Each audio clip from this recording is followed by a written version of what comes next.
आपको ऐसा लगता है कि पेरेंट्स जो हैं अपने बच्चों को इनफ फ्रीडम देते हैं अपने स्पाउस को सिलेक्ट करने? वेरी करता है।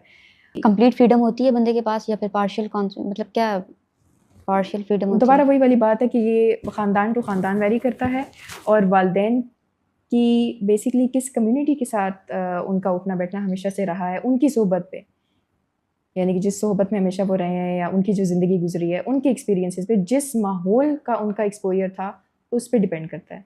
तो बाज़ औक़ात कुछ तो नाउज़ुबिल्लाह बिल्कुल ही फ्रीडम नहीं देते। तो ये जो कंसेंट है ना, ये बहुत ही सीरियस चीज़ है।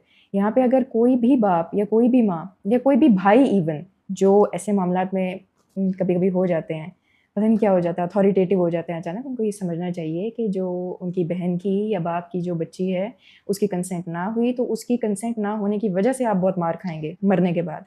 अच्छा। ये चीज़ें अल्लाह ताला ने अपने दस्ते कुदरत में ली हैं, और ये उसका बड़ा मज़े का इंसाफ है।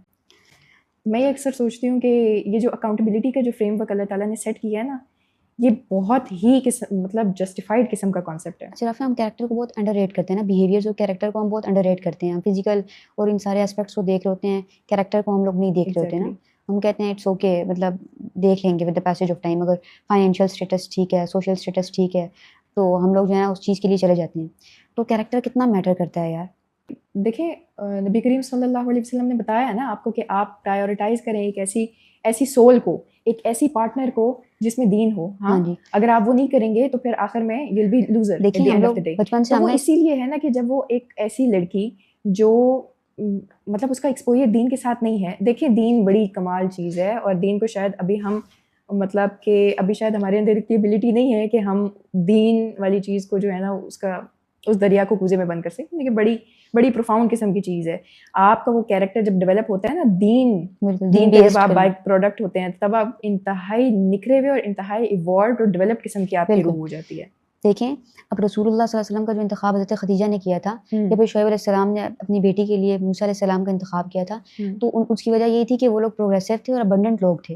वो उनकी ज़िंदगी में वैल्यू ऐड कर सकते थे, और जो वैल्यू ऐड करने वाला बंदा होता है ना, उसको मतलब पेरेंट्स का और बंदे का एक्सपोज़र इतना होता है कि उसको एनालाइज़ कर लेता है बंदा कि अगले 5 साल में ये बंदा कहाँ लाई करेगा, स्टैंड कर रहा होगा। बिल्कुल। अच्छा जी, अब कैरेक्टर की जो बात कर रहे थे, दीन की जो बात कर रहे थे, कैरेक्टर जो है वो बेसिकली दीन से बनता है। हम लोग बचपन से इस्लामिक स्टडीज़ के कुछ टॉपिक्स पढ़ते आ रहे हैं, जैसे कि सब्र, अफ़्व, दरगुज़र, हिल्म, और इन चीज़ों को हम अंडररेट करते हैं। हम कहते हैं इट्स ओके, कोई मसला नहीं है। देखिए, इस्लाम तो बैक बाइटिंग के भी अगेंस्ट है कि आप बिहाइंड द सीन भी जाके किसी बंदे के बारे में वो चीज़ भी उसका ड्रॉबैक उसके पर्सनैलिटी के अंदर है, फिर भी आप उसको जाके जो है ना बात नहीं कर सकते, आप जजमेंटल नहीं हो सकते।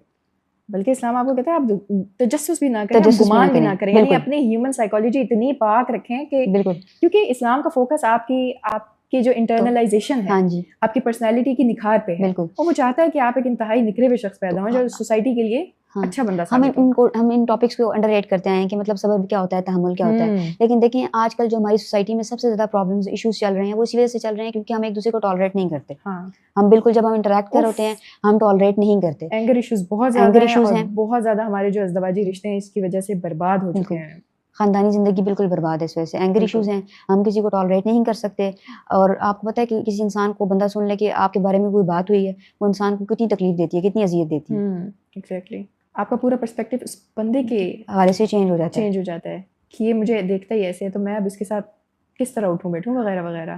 तो बात यही है कि इन चीज़ों को अवॉइड करना चाहिए, और अवॉइड करना बहुत ज़्यादा ज़रूरी है। और हमारे यहाँ पाकिस्तानी कल्चर में एक और इशू ये है कि एक लड़की जो है ना, वो चाहे कितनी ज़्यादा जो है ना स्टेबल हो, कितनी अच्छी हो, लेकिन उसके पेरेंट्स जो हैं उसके लिए रिश्ता डायरेक्ट मतलब नेविगेट नहीं कर सकते।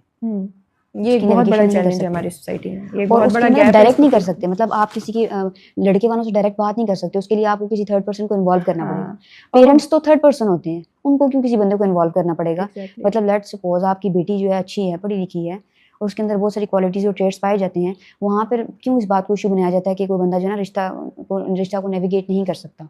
पाकिस्तानी वही वाली बात है ना कि हज़रत शुएब अलैहिस्सलाम वाली बात है कि उन्होंने खुद ज़ाहिर एडवोकेट किया था इस बात को, और ज़ाहिर हज़रत मूसा अलैहिस्सलाम भी।